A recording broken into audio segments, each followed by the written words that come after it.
अस्सलामु अलैकुम वरहमतुल्लाहि वबरकातुहू। स्टूडेंट्स, मोहम्मद अहमद दोबारा फिर केमिस्ट्री के साथ हैं और पीछे हमारा 9th क्लास के लेक्चर्स के मुतल्लिक़ हम डिस्कशन कर रहे हैं, उसी के मुतल्लिक़ आज भी हम कंटिन्यू करेंगे और हमारा चैप्टर 1 ही अभी जारी है।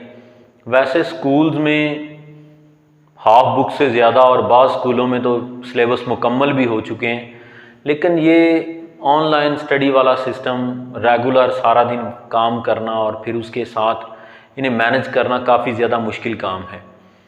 तो कोशिश होती है कि हम डेली वेजिस पे एक या देके चलें बनाए वीडियो, लेकिन इंसान हूँ कि आला हूँ सागर नहीं हूँ मैं, थक जाता है इंसान खून और जिस्म के अल्लाह ताला ने ये जो हमें जिस्म दिया है ये मट्टी का, थक जाता है, सारा दिन वर्क करना होता है, लेकिन फिर भी हम अपनी कोशिशों को जारी रखेंगे और अपना अगला टॉपिक शुरू करेंगे। वो है रिलेटिव एटॉमिक मास, यानी औसत एटॉमिक मास। वैसे एटम का मास कौन सा डिस्कस करते हैं? एटम का 3 तरह का मास लिया जाता है, एग्जैक्ट मास, एवरेज मास और रिलेटिव एटॉमिक मास, जो हमारा आज का टॉपिक है। अगर हम एग्जैक्ट मास की डिस्कशन करें तो वो नॉर्मली हमारे लिए फाइंड आउट करना कोई आसान काम नहीं है, क्योंकि उसके लिए चाहिए स्पेक्ट्रोमीटर और एक काफ़ी महंगा और एक देर अमल है, जो आम तौर पर एक सिंपल लेबॉर्ट्री में करना या मैट्रिक लेवल पे करना बहुत ज़्यादा मुश्किल काम है। और उसके बाद आता है हमारा दूसरे नंबर पे average atomic mass. Average atomic mass भी हम कभी एग्जैक्ट मास के बगैर फाइंड आउट नहीं कर सकते, लेकिन 9th क्लास में जो उन्होंने सिलेबस सेट किया है, उन्होंने एक छोटा सा निस्बतन एवरेज से और एग्जैक्ट मास से भी छोटा टॉपिक आपके सिलेबस में ऐड किया है, और वो है रिलेटिव एटॉमिक मास। मैं सादा अल्फाज में इसको ये समझाऊंगा कि हमने अगर अपना मुआवजा करना हो, अपने आप को कंपेयर करना हो कि हम किस तरह के लोग हैं, तो हमारा मुआवजा किया जाएगा हमारे रिश्तेदारों से, हमारे अजीज़ो अकारब से, हमारे वालिदैन से, हमारे बहन भाइयों से, जो बहुत ज़्यादा हमारे करीब रिलेटिव हैं, रिश्तेदार हैं। बिल्कुल ऐसे ही हमारे पास एलिमेंट बहुत ज़्यादा हैं, 118 एलिमेंट हैं और 118 एलिमेंट के तकरीबन 380 के करीब एटम हैं। इकसाम के लिहाज से ये बात हम डिस्कस कर रहे हैं। अब 380 एटमों का हमने एटमों का मास मालूम करना है, तो वो बहुत ज्यादा मुश्किल काम है। अब हर एटम को अगर कंपेयर करना शुरू कर दें आपस में, तो हमें पता ही नहीं चल सकेगा कि एटम का मास कौन सा, हम किसके जरिए फाइंड आउट कर रहे हैं। तो शुरू में साइंटिस्ट ने यह बात सोची कि ये हम रिलेटिव मुआवजा करके, जिस तरह से हम अपना रिश्तेदारों से मुआवजा करते हैं, बिल्कुल ऐसे ही कोई एक एटम मुंतखब कर लेते हैं कि वो एटम किस तरह का है, उसकी खसूसियात जांच लेते हैं, उसका मास जांच लेते हैं, और फिर सारी केमिस्ट्री में जितने भी एटम हैं उनका मास उससे मुआवजा करके हम निकालें। बिल्कुल वैसे ही जिस तरह से हमारे यहाँ आम तौर पे बैलेंस या बीम बैलेंस सिस्टम है कि एक साइड पे हम मखसूस वेट रखते हैं 1 किलोग्राम, 2 किलोग्राम या 3 किलो, और दूसरी साइड पे हम उसका मुआवजा करते हैं कि, और हम जिसको बीम बैलेंस के जरिए हम ये सारा मैथ फाइंड आउट करते हैं।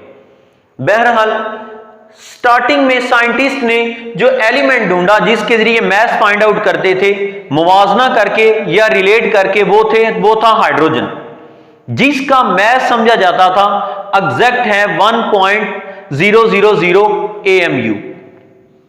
लेकिन जब मजीद केमिस्ट्री में बेहतरी आई, टेक्निक्स में बेहतरी आई, अप्लाइड केमिस्ट्री पहले की निस्बत बेहतर हुई, तो पता चला कि हाइड्रोजन का ये मैस 1.000 नहीं है, बल्कि हाइड्रोजन का ये एग्जैक्ट मास 1.00 1.008 AMU है, 1.008 AMU है। तो अब ये डेसिमल में आ गया और डेसिमल में कंपेयर करना मुश्किल काम है। तो फिर जो केमिस्ट थे उन्होंने कोई ऐसा एलिमेंट ढूंढना और शुरू कर दिया जिसका मैथ डेसिमल में ना हो, डेसिमल मतलब यानी अशारिये में ना हो। तो उन्हें वो एलिमेंट मिला कार्बन। कार्बन का मास था 12.000 यानी 4 डेसिमल, आफ्टर 4 डेसिमल वो एग्जैक्ट मैथ था AMU में। तो फिर आज भी हम एग्जैक्ट मास की बजाय जब relative atomic mass find out करना चाहते हैं तो हम कंपेयर करते हैं कार्बन 12 से। अगर मास 12 से कम हो तो फिर हम उसके पार्ट्स कर लेते हैं, जिस तरह से हमने केजी के पार्ट्स किए हुए हैं, 4 कर लें, 8 कर लें या अपनी रिक्वायरमेंट के मुताबिक जितने मर्जी कर लें। तो ये था हमारे टॉपिक का सिंपल इंट्रोडक्शन। अब आते हैं हम अपने टॉपिक की तरफ। तो जब भी हम relative atomic mass find out करना चाहेंगे तो relative atomic mass average mass है, एक तरह का एवरेज मास एटम्स का है किसी भी एलिमेंट के, जिसको हम फाइंड आउट करते हैं कंपेयर करके, मुआवजा करके। किससे कंपेयर करते हैं? 12th पार्ट से, 1/12 से। किसके? मास ऑफ कार्बन 12, जो एक आइसोटोप है। बेसिकली कार्बन के 3 आइसोटोप हैं, 12, 13, 14, चैप्टर नंबर 2 में डिस्कस करके आए हैं। लेकिन यहां पर हम जिस आइसोटोप का जिक्र करेंगे वो सिर्फ और सिर्फ होगा कार्बन 12 होगा। तो अब केमिस्ट्री में हमने जिसका भी relative atomic mass find out करना है, 380 एटम का मैं अभी जिक्र कर रहा था, तो सब का मास हम सिंपल फाइंड आउट करेंगे कार्बन 12 आइसोटोप से। तो ये हमारे टॉपिक की यानी डेफिनेशन है। अब हम आगे बढ़ते हैं तो हमारे पास यूनिट्स की बात आती है। तो रिलेटिव एटॉमिक मास का यूनिट लेते हैं AMU, stand for atomic mass unit. अब एटॉमिक मास यूनिट ये कोई सिस्टम इंटरनेशनल नहीं है, ये तो सिर्फ अकॉर्डिंग टू एवोगैड्रो समझ लें उसके मुताबिक है। लेकिन सिस्टम इंटरनेशनल में हम जो मास का यूनिट लेते हैं वो ग्राम से किलोग्राम लेते हैं, एग्जैक्ट किलो केजी है। फिजिक्स में आप लोग डिस्कस कर चुके हैं चैप्टर नंबर 1 में।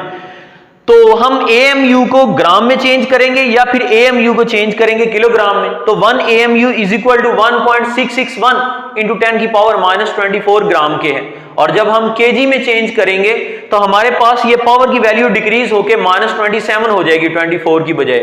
तो इस तरह से हम AMU को बड़ी आसानी के साथ चेंज कर सकते हैं ग्राम्स में या फिर किलोग्राम में। अब आगे बढ़ते हैं तो हम डिस्कस करते हैं। तो हमारे पास एग्जांपल आती है, सब एटॉमिक पार्टिकल की एग्जांपल है, इलेक्ट्रॉन, प्रोटॉन और न्यूट्रॉन्स के बारे में। तो हम जानते हैं कि चैप्टर नंबर 2 स्टार्ट पे पढ़ा था कि इलेक्ट्रॉन का मास प्रोटॉन से भी कम है और न्यूट्रॉन से भी कम है।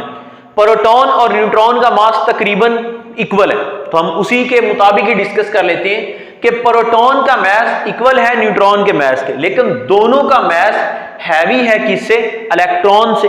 तो उसको हम एवरेज एटॉमिक मास में भी डिस्कस करें तो प्रोटॉन का मास है 1.0073, जो राउंड ऑफ या इक्वल है तकरीबन न्यूट्रॉन के मास के, जो है 1.0087। इतना ज्यादा फर्क नहीं है, डेसिमल के बाद हम इतनी ज्यादा इंपॉर्टेंस नहीं देते, लेकिन फिर भी तकरीबन सेम है। जबकि इलेक्ट्रॉन का मास है 1.00005 AMU। जो इलेक्ट्रॉन का मास प्रोटॉन के मास से और न्यूट्रॉन के मास से बहुत ज्यादा कम है। और ये तीनों का मास हमने फाइंड आउट किया है कंपेयर करके किसके साथ? कार्बन 12, इसके 1/12 पार्ट से कंपेयर करके निकाला है।